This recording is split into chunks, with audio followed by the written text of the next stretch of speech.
Sukkot, la cabane du retour en Israël.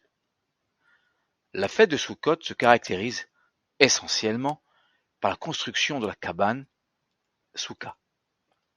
Cette cabane rappelle les pérégrinations des fils d'Israël dans le désert durant 40 ans.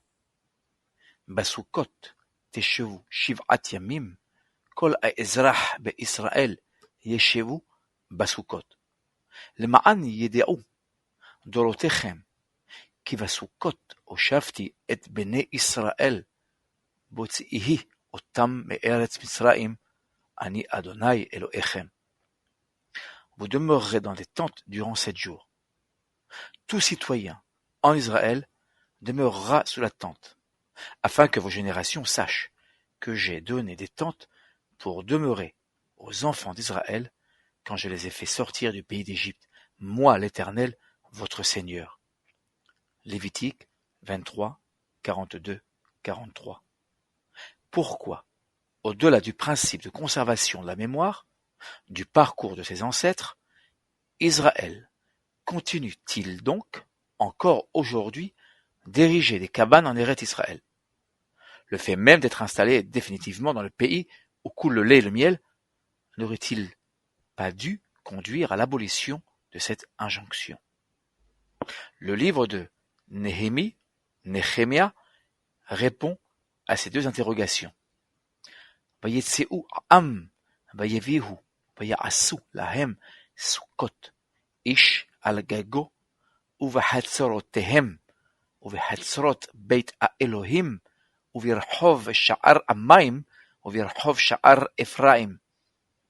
ויעשו כל הקהל השבים מן השבי סוכות, וישבו בסוכות, כאילו עשו מימי ישוע בן נון, כן בני ישראל עד היום ההוא, ותהי שמחה גדולה מאוד. Et le peuple sortit et en apporta des feuilles. Ils se dressèrent des cabanes, chacun sur son toit, dans leurs cours et dans les parvis du temple du Seigneur, sur la place devant la porte de l'eau et sur la place devant la porte d'Éphraïm. Et toute la communauté de ceux qui étaient revenus de captivité établirent des cabanes et demeurèrent dans ces cabanes.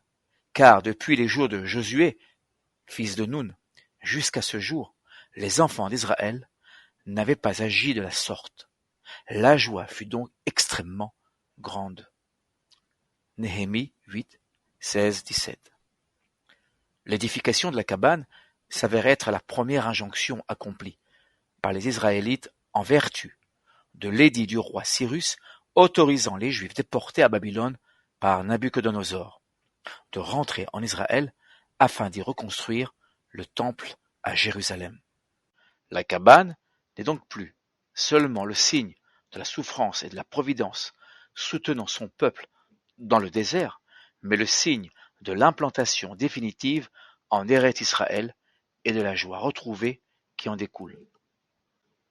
Construire la souka constitue de fait un acte sioniste, témoignant de l'amour d'Israël à sa terre. La racine, Yud, Shin, Bet, indique une installation définitive. Israël utilise à 2 reprises cette racine biblique. Une fois, lorsqu'il intègre totalement corps et âme la souka, pour y vivre 7 jours, et une seconde fois, lorsqu'il s'enracine dans le pays de ses pères, Avraham, Yitzhak et Yaakov.